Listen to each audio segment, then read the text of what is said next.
You may have this conversation with your mind several times before it acknowledges that you are in charge and that you really mean what you say. Imagine that your thoughts are like drops of water. One thought or one drop of water does not mean very much.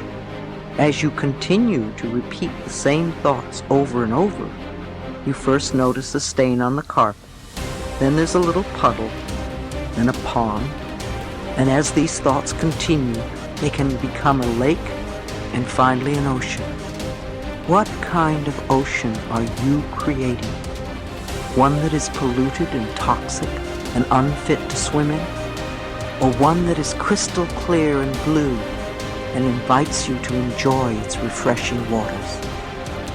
All of us have these bags of manure that we carry around with us, called our past. And the people who have done things to us and the events and the circumstances, all of this stuff that we use and we bond to. And we bond ourselves to these wounds of our past, and we identify ourselves on the basis of these wounds. And every once in a while we set it down and we reach in there and we smear it all over ourselves. And then we wonder, why does my life smell so bad? I don't understand this. Whatever you pay attention to will naturally grow, at least for you. Every human being that you meet, there's a good side to them, there is a nasty side to them. If you pay attention to the nasty side, your mind will be preoccupied with the nastiness. Somebody else's nastiness will become yours. And because of that, you will receive more and more of that from all around. If you pay attention to the best, even though in some people it may be a minuscule, if you pay attention to the best, it will grow, at least in your mind. In your experience, it will grow. There is a good chance it will grow in them also. You're never going to get enough. You already are everything. You're everything that you need. Think of it for just a moment. Everything that you need to have total bliss, perfection of your life, you already are. You already have it. You came into this world with nothing. That's how you're going out. And the time that you have here, what you have is your uniqueness, your specialness, and you don't need anything else. Now think on this. If you don't know how to appreciate what you have and where you are in your life, you don't need anything else. Because if you do get something else, you won't know how to appreciate that either. You'll just want more. Or you'll want it to be different. Or you'll want it to be the way it used to be. Or you'll want someone else to be the way you think they should be. If we are willing to turn our lives over to this greater power within us, the power that loves and sustains us, we can create more loving and prosperous lives. I believe that our minds are always connected to the one infinite mind, and therefore all knowledge and wisdom is available to us at any time. Nobody changes until they change their energy. When you change your energy, you change your life. See, it has nothing to do with the external activity that you're doing. It's got something to do with the internal systems as to how they're functioning. Essentially, it means neither your body, nor your mind, nor your chemistry, nor your emotions, nor your energy are taking instructions from you. They're doing their own thing. Once your machine is not in your control, being peaceful is impossible. I'll tell you, you get into your car and now you go there and you want to turn this way. You do this to the steering, it goes this way. Can you peacefully drive this car? Can you? No. Anxiety is natural, isn't it? This is what has happened to your vehicle. It's out of control. You've never done anything to find out where the steering wheel is, first of all. This is not that simple as a car, this is a super computer. Now the problem is most people have not even bothered to find the keyboard. They think if they do this, somehow it'll work. When you're given such a highly sophisticated machine, if you do not conduct it properly, it will cause many problems to you.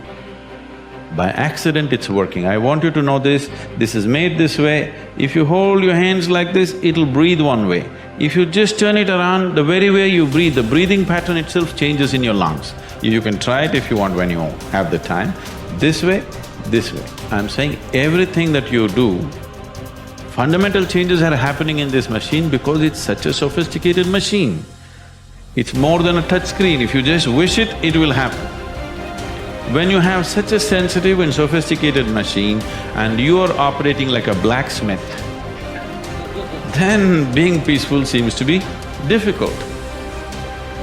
Peace is not the highest goal in your life, it is the most fundamental requirement. Don't ever set peace as the highest goal. If you do that, you'll only rest in peace. You must see, to be peaceful is the first thing in your life, isn't it? If you want to do anything sensibly in your life, if you want to conduct any situation in your life sensibly, to be peaceful and happy is fundamental. All improvement in your life begins with an improvement in your mental pictures. We know that because of the law of correspondence, that your outer world tends to be a mirror of your inner world. This means that what you see on your outside, what you see in your relationships, your health, your work, your customers, and so on, tends to be a result of the pictures you have inside. We also know that your self-image controls your performance. Because the way you see yourself and think about yourself inside determines how you act on a day-to-day basis. If you see yourself and think about yourself as an extraordinary person, if you see yourself as a success, if you see yourself as happy, positive, confident, in control, if you see yourself as a loving parent or spouse, you will act that way toward others. So therefore, all improvement in your life begins with an improvement in your mental pictures, with you consciously and deliberately selecting the pictures that you're going to allow your mind to dwell upon. And that word dwell is terribly important. When you dwell upon a picture, your subconscious mind, just as with affirmations, accepts the picture as a command and goes to work to bring that picture into your reality. It's the most phenomenal thing. Your subconscious mind controls your reticular activating system or your reticular cortex as well. The reticular activating system is very interesting. It's a small part of your brain. It's like a switchboard in your brain that controls all incoming impulses. Let me give you an example. If you begin to tell your brain that you intend to be a great success in your field, that you are going to move to the top, that you're going to be one of the most esteemed people in what you do, if you're going to make a lot of money, whatever it happens to be, this is accepted as a command. The reticular cortex switches on all these switches, and from then on, you begin to see all kinds of possibilities that help you move toward achieving that goal. Why is it that successful people move so rapidly toward achieving their goals? It's very simple. It's because they're thinking all the time, and as a result of thinking about what they want, they see all kinds of opportunities around them to achieve them. The average person doesn't even see, because the average person is so worried about how little money they have and how much their bills are, all the problems are, and the more they think about those things, the more they get them. Men and women with clear values, who are living their lives consistent with their highest aspirations, are those who have a deep sense of self-confidence and well-being. We also said that the most important value you can have is the value of integrity. Integrity is the value that guarantees all the others. Having integrity means that you will not compromise on what you believe to be right in any area. Integrity is absolutely essential if you want to capitalize on your strength.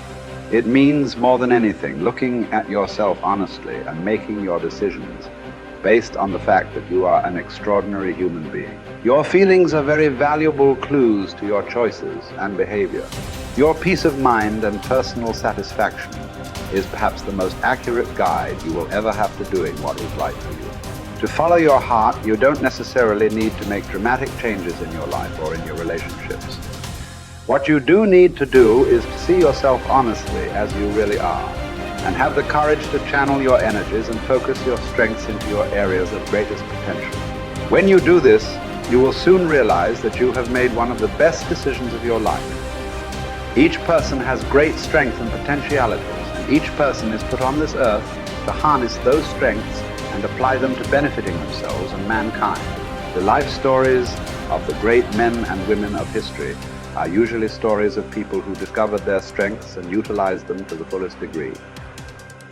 Churchill was a great statesman and orator. Florence Nightingale was a tremendous organizer. Florence Chadwick was an incredibly strong swimmer. Abraham Lincoln was a far-sighted and compassionate politician and president. Mother Teresa was a truly loving human being with an infinite capacity to care for and support the sick and dying people of Calcutta. Joe Montana was a quarterback with an incredible throwing arm with the Washington Redskins. All around you, you see men and women who have grabbed their major talents. You can do the same if you have the courage to follow your heart.